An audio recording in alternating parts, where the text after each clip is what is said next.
achieve the perfect crunch. Some crunch breaks your teeth, others are just perfect.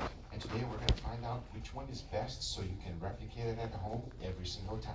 So let's do it. Here we have 4 pieces of pork belly. The important thing is to have skin on. I square them off to perfect size so they are easy to work with. Whenever I'm choosing my pieces, I always look for the one that has the most amount of meat. You have to because there is enough fat already in every piece, and most of the time meat is what is missing. Our experiment is going to be very simple. One of them I'm going to be calling the oven, and the reason for that is because I'm going to be using radiant heat to cook the skin. There will be nothing special about it, just the preparation. The other one I'm going to be throwing hot oil on it. This is a very popular method in Brazil and we're going to test it out. The following one will be dehydrated. As we know, moisture is what prevents the skin from being crispy. So adding it to the hydrated should be real good. And the last one will be Chinese style. If you've never had Chinese pork belly, you don't know what you're missing. And we're going to put all of them against each other and find out which one is best. My very first preparations will be the oven and the deep fry. I started by making very small slashes on the meat side. These cuts are not deep. Their only purpose is so that we can get more seasoning into them. Talking about seasoning, today I'm using Buddha's rub. If you have not seen that video, make sure you check it out. This is a rub you can do at home easily. It can be used with all types of meat, including fish, pork, and beef.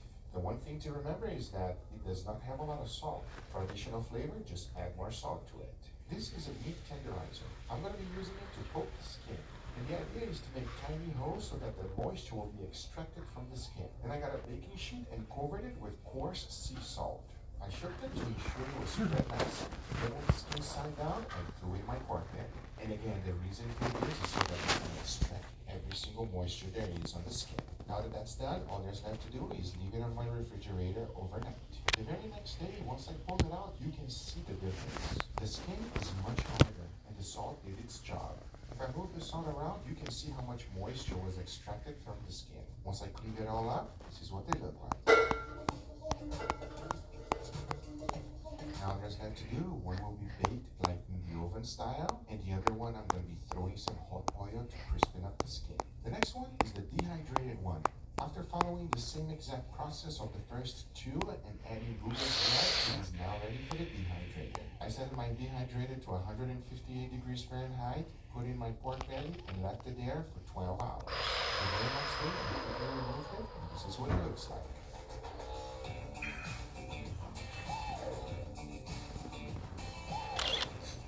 As you can hear from my knife, it is very dry, and that is what we're looking for. Once I picked it up and felt it in my hand, there's still some moisture, but the skin itself is like a rock. To dry out even more, I put it in a cold wrap and put it into my refrigerator overnight. The very last one will be Chinese style, and this might be the most complex of them all. Using my tenderizing tool, I started by poking a bunch of holes on the skin. Then I threw into boiling water for 10 minutes. Once the 10 minutes had elapsed, I removed it and quickly threw it into an ice bath.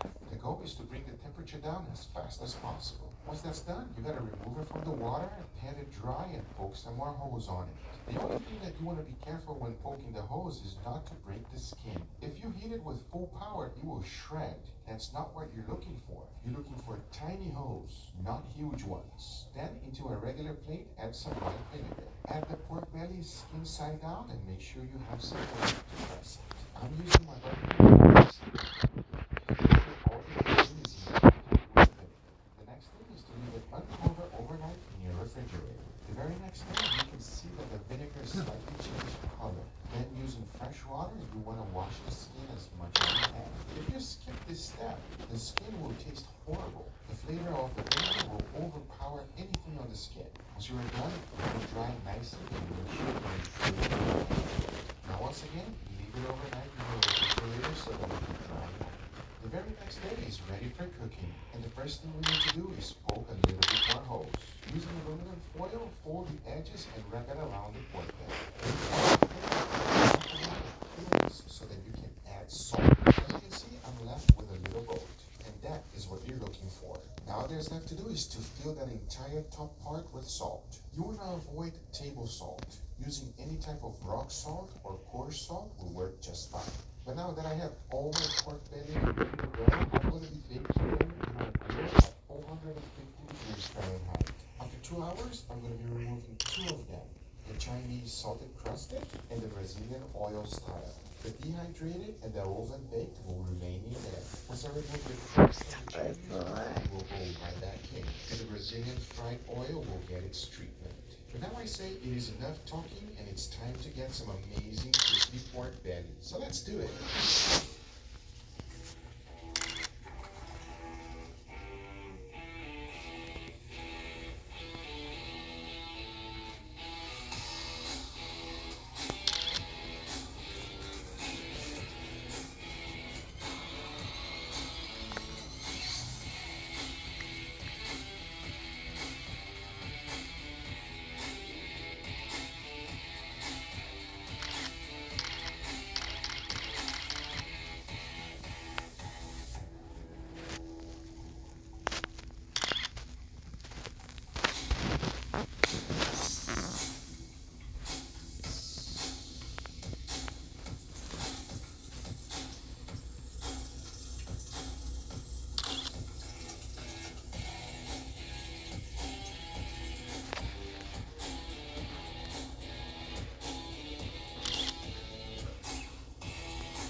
We have our beautiful pork bellies over here. Are you ready, Angel? COVID-19.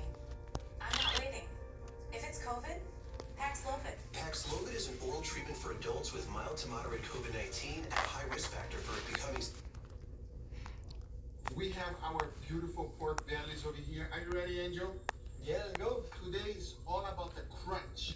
And we have 4 different styles, and I want to know which one is the best crunch. Now, Best crunch. yeah, it doesn't even matter if he knows what it is or not because it's. So hold on. Yeah, When we talk about best crunch, I like when things are very crunchy but not hard. that's the key of pork belly. You just made a very good point. You want a nice crunch, but that goes through your. Yeah, it's bite not, I don't directly. want something that I'm like, I get it a crunch, but it's like Yeah, I'm breaking my teeth. it's hard. No, we don't want that. We want a nice soft crunch. I can tell you right now because I cut all of them. They are all crunchy, but we're gonna judge the crunchiness level and all that good stuff.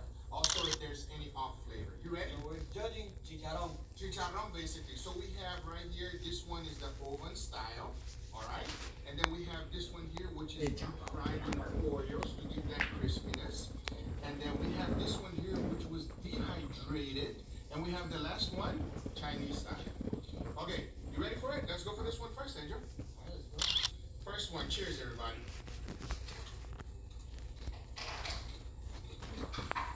It's very, very crunchy, obviously. This is good. This is a good amount. It stays a little stuck on my teeth. I don't know about you. Not at all. Let me try another piece. Is the bottom crunchy?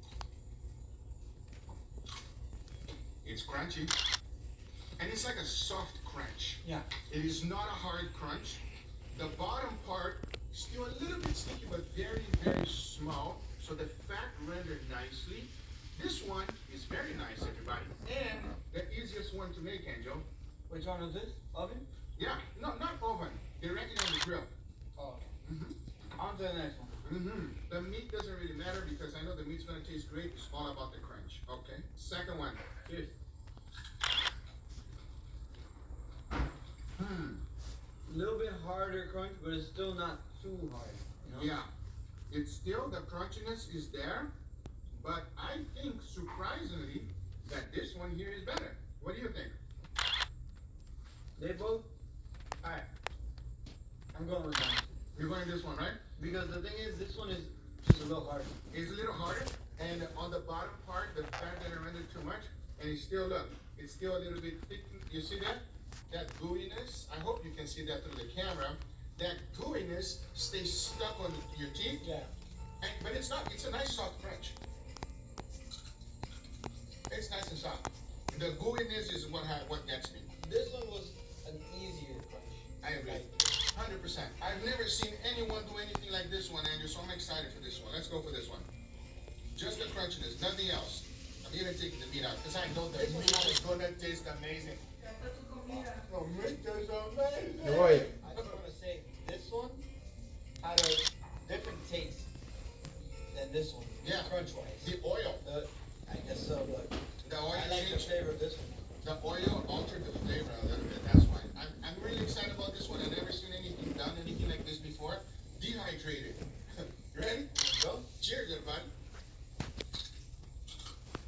That's a different, Very different. very different crunch. Soft.